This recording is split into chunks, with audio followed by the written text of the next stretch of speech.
وأشهد أن محمدًا عبده ورسوله. يا أيها الذين آمنوا اتقوا الله حق تقاته ولا تموتن إلا وأنتم مسلمون. يا أيها الناس اتقوا ربكم الذي خلقكم من نفس واحدة وخلق منها زوجها وبث منهما رجالا كثيرا ونساء واتقوا الله الذي تساءلون به والأرحام إن الله كان عليكم رقيبا. يا أيها الذين آمنوا اتقوا الله وقولوا قولا سديدا يصلح لكم أعمالكم ويغفر لكم ذنوبكم ومن يطع الله ورسوله فقد فاز فوزا عظيما. أما بعد، فإن أصدق الحديث كلام الله، وخير الهدي هدي محمد صلى الله عليه وسلم، وشر الأمور محدثاتها، وكل محدثة بدعة، وكل بدعة ضلالة، وكل ضلالة في النار. عباد الله، إن طلب الحق والسؤال عنه والانقياد له نعمة من الله عز وجل، ومنحة ربانية يهبها الله لمن يشاء من عباده الساعين للحق والراغبين فيه، كما قال سبحانه وتعالى: يهدي به الله من اتبع رضوانه سبل السلام ويخرجهم من الظلمات إلى النور بإذنه ويهديهم إلى صراط مستقيم. وقضية البحث عن الهداية هي أهم قضية في حياة الإنسان. قال أبو هريرة رضي الله عنه: كنا جلوسا عند النبي صلى الله عليه وسلم فأنزلت عليه سورة الجمعة وآخرين منهم لما يلحقوا بهم. قال: قلت: من هم يا رسول الله؟ فلم يراجعه حتى سأله ثلاثة، وفينا سلمان الفارسي رضي الله تعالى عنه. وضع رسول الله صلى الله عليه وسلم يده على سلمان ثم قال: لو كان الإيمان عند الثريا لناله رجال أو رجل من هؤلاء. متفق عليه. نعم عباد الله، إنه سلمان الفارسي رضي الله تعالى عنه الذي بحث عن الهداية والحق والتمس طريقهما حتى أنعم الله عليه بها. أتى سلمان رضي الله عنه وأرضاه من أرض فارس يتلمس الهداية ويطلب النور، ويريد لا إله إلا الله ليكون من حماة الإسلام بعد أن كان من حماة النار وعبادها. فقد أخرج أحمد في مسنده عن عبد الله بن عباس رضي الله عنهما قال: حدثني سلمان الفارسي رضي الله عنه حديثه من فيه. قال: كنت رجلا فارسيا من أهل أصبهان، من أهل قرية منها يقال لها جي، وكان أبي دهقان قريته، أي زعيمها أو رئيسها، وكنت أحب خلق الله إليه، فلم يزل به حبه إياي حتى حبسني في بيته كما تحبس الجارية. واجتهدت في المجوسية حتى كنت قطن النار الذي يوقدها لا يتركها تخبو ساعة. وكان لأبي ضيعة عظيمة. قال: فشغل في بنيان له يوما، فقال لي: يا بني، إني قد شغلت في بنيان هذا اليوم عن ضيعتي، فاذهب فاطلعها. وأمرني فيها ببعض ما يريد، فخرجت أريد ضيعته، فمررت بكنيسة من كنائس النصارى، فسمعت أصواتهم فيها وهم يصلون، وكنت لا أدري ما أمر الناس لحبس أبي إياي. فلما مررت بهم وسمعت أصواتهم دخلت عليهم أنظر ما يصنعون.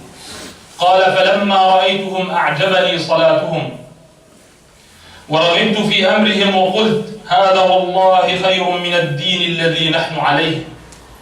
فوالله ما تركتهم حتى غربت الشمس، وتركت ضيعة أبي ولم آتها فقلت لهم: أين أصل هذا الدين؟ قالوا: في الشام. قال: ثم رجعت إلى أبي وقد بعث في طلبي وشغلته عن عمله كله. قال: فلما جئته قال: أي بني، أين كنت؟ ألم أكن عهدت إليك ما عهدت؟ قال: قلت: يا أبت، مررت بناس يصلون في كنيسة لهم فأعجبني ما رأيت من دينهم، فوالله ما زلت عندهم حتى غربت الشمس. قال: أي بني، ليس في ذلك الدين خير، دينك ودين آبائك خير منه. قال: قلت: كلا والله إنه لخير من ديننا. قال: فخافني فجعل في رجلي قيدا ثم حبسني في بيته. قال: وبعثت إلى النصارى فقلت لهم: إذا قدم عليكم ركب من الشام تجار من النصارى فأخبروني بهم. قال: فقدم عليهم ركب من الشام تجار من النصارى. قال: فأخبروني بهم. قال: فقلت لهم: إذا قضوا حوائجهم وأرادوا الرجعة إلى بلادهم فآذنوني بهم. قال: فلما أرادوا الرجعة إلى بلادهم أخبروني بهم. قال: فلما أرادوا الرجعة إلى بلادهم أخبروني بهم، فألقيت الحديد من رجلي ثم خرجت معهم حتى قدمت الشام. فلما قدمتها قلت: من أفضل أهل هذا الدين؟ قالوا: الأسقف في الكنيسة. قال: فجئته فقلت: إني قد رغبت في هذا الدين وأحببت أن أكون معك أخدمك في كنيستك وأتعلم منك وأصلي معك. قال: فدخلت معه. قال: فكان رجل سوء يأمرهم بالصدقة ويرغبهم فيها، فإذا جمعوا إليه منها أشياء اكتنزها لنفسه ولم يعطها المساكين، حتى جمع 7 قلال من ذهب وورق. قال: وأبغضته بغضا شديدا لما رأيته يصنع. قال: فلما مات حملوا جنازته وحفروا له قبرا. قلت: لا تسرعوا، إن هذا رجل سوء عنده 7 قلال من الذهب والفضة وأريتهم إياها، فصلبوه ولعنوه ورجموه بالحجارة. ثم جاءوا برجل آخر فجعلوه مكانه، وكان أفضل حال منه. قال: فأحببته حبا شديدا لم أحبه من قبله، فأقمت معه زمانا، ثم حضرته الوفاة فسأله: إلى من توصي بي وما تأمرني؟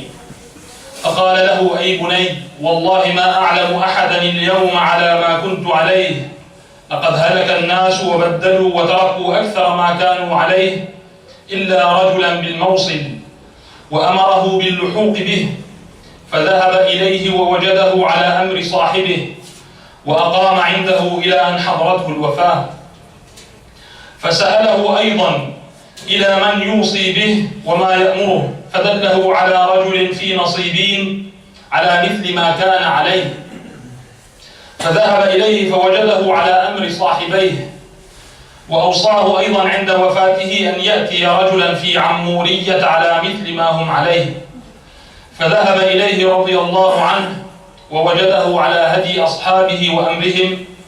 قال: واكتسبت حتى كان لي بقرات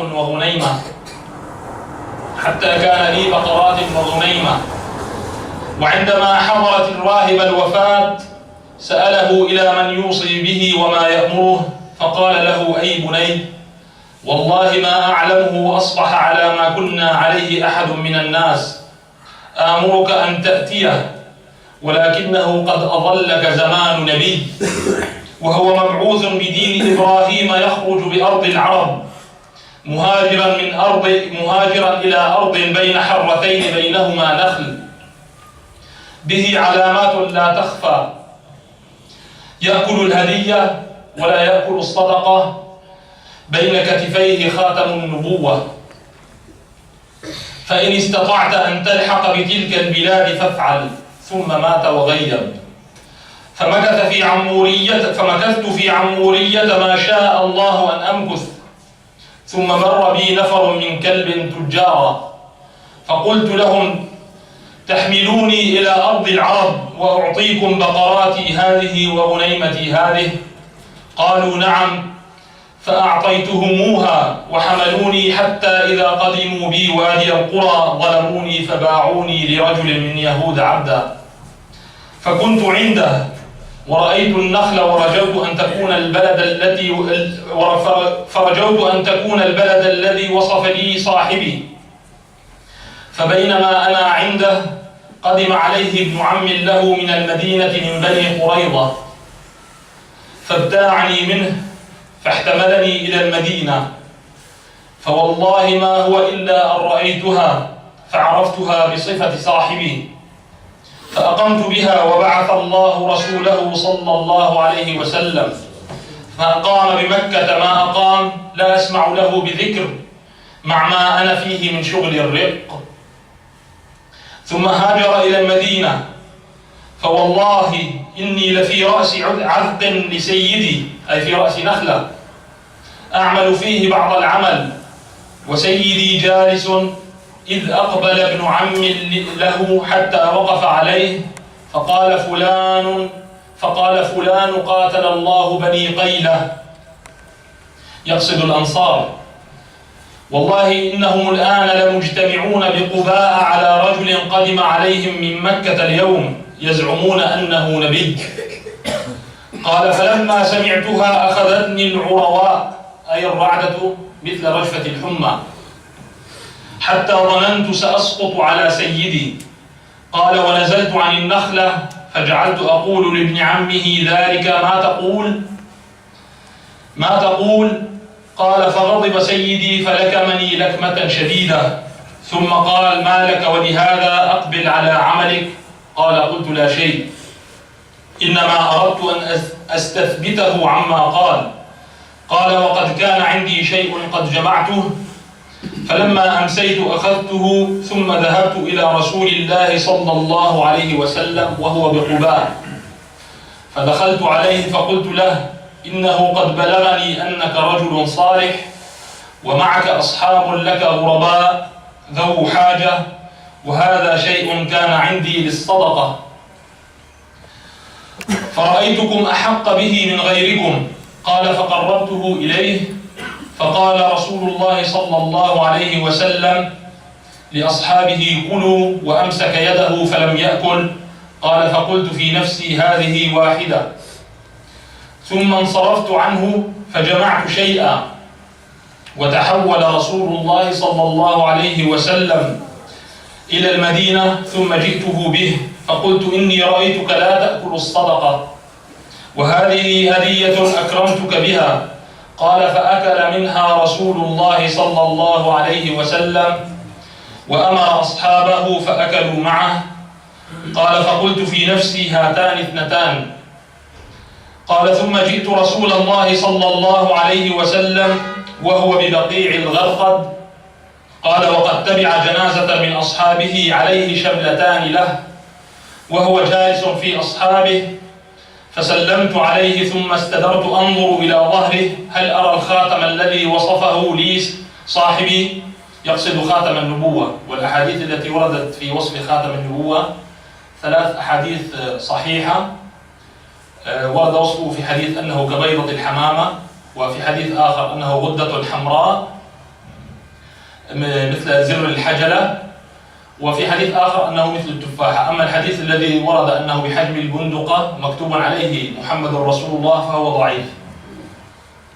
فسلمت عليه ثم استدرت أنظر إلى ظهره هل أرى الخاتم الذي وصف لي صاحبي، فلما رآني رسول الله صلى الله عليه وسلم استدبرته، عرف أني أستثبت في شيء وصف لي. قال فألقى رداءه عن ظهره، فنظرت إلى الخاتم فعرفته فانكببت عليه أبكي وأقبله. فقال لي رسول الله صلى الله عليه وسلم تحول، فتحولت فقصصت عليه حديثي كما حدثتك لابن عباس.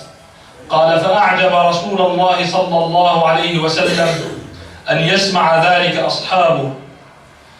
إخواني، قصة عظيمة لصحابي جليل أسأل الله أن ينفعنا بالعبر والفوائد منها، وأن نتدبرها، وأن نحذو حذو صحابة رسول الله صلى الله عليه وسلم وسلفنا الصالح في بحثهم عن الحق والجد والاجتهاد في طلبه. أقول قولي هذا وأستغفر الله.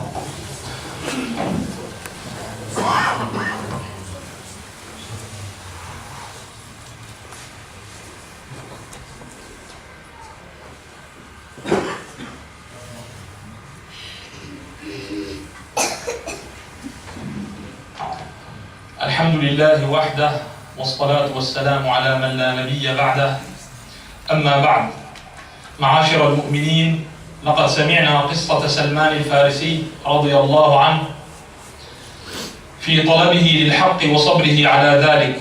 وفي هذه القصة فوائد عظيمة، منها أولا غربة أهل الحق في بعض الأزمان، وهذا لا يضرهم.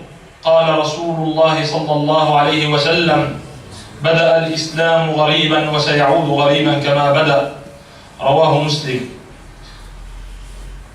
ألا فطوبى للغرباء. في رواية أخرى: ألا فطوبى للغرباء. قالوا: من هم يا رسول الله؟ قال: الذين يصلحون إذا فسد الناس. فعلى شبابنا ألا يغتروا بكثرة الأتباع المفتونين، ولا بالجماعات والأحزاب التي تدعي أنها كبرى الجماعات، فليس من الصحة في شيء أن يكبر الورم. وفائدة أخرى: فضل سلمان رضي الله عنه في طلبه للحق وصبره على مفارقة الأهل والوطن، وصبره على الرق في سبيل ذلك. وفيها من الفوائد سؤال أهل الحق وأهل السنة عن الرجال الذين يقتدى بهم ويتخذون أئمة كما فعل سلمان رضي الله عنه. وأن الواجب على الشباب عند غربة الدين الرجوع إلى العلماء الربانيين وسؤالهم عما أشكل. وفيها أيضا قبول الحق وعدم التردد في ذلك كما فعل سلمان رضي الله عنه. وليخشى من يرد الحق بالأهواء ليحذر قوله جل وعلا: ونقلب أفئدتهم وأبصارهم كما لم يؤمنوا به أول مرة. وفيها أيضا أن لا يغتر الإنسان بشبهات أهل الباطل وما يزخرفون من القول، فإن سلمان لم يعبأ بقول والده لما زعم أن دينهم هو الحق، وإنما اجتهد في طلب الحق ومعرفته. وأن علينا أن نتفقه في ديننا، أن نتفقه في منهج سلفنا الصالح رحمهم الله أجمعين ورضي الله عنهم وأرضاهم. وخاصة أن الفتن قد كثرت في زماننا، فإذا علمنا أن الله خلقنا ورزقنا ولم يتركنا هملا، بل أرسل إلينا رسولا صلى الله عليه وسلم لم يدع خيرا إلا دل الأمة عليه، ولم يدع شرا إلا حذر الأمة منه. وصف لنا الداء ووصف لنا الدواء صلى الله عليه وسلم. والفتن التي تمر بنا اليوم وما نحن به من تفرق وتشرذم، أخبر النبي صلى الله عليه وسلم أن الأمة تفترق إلى 73 فرقة كلها في النار إلا واحدة. قالوا: من هم يا رسول الله؟ قال: ما أنا عليه اليوم وأصحابي. وقد ذكر رجل أمام الإمام أحمد بن حنبل رضي الله تعالى عنه فقال له: الحمد لله على نعمة الإسلام. فقال له رحمه الله: والسنة. وهذا من دقة فهمه وكمال فقهه رحمه الله، لأن الفرق 73 كلها في الإسلام. فرقة واحدة هي الناجية، هي التي أخذت سنة نبي الله صلى الله عليه وسلم ولم يرتضوا بالبدع منهجا لهم، امتثلوا القرآن والسنة بفهم سلفنا الصالح رحمهم الله.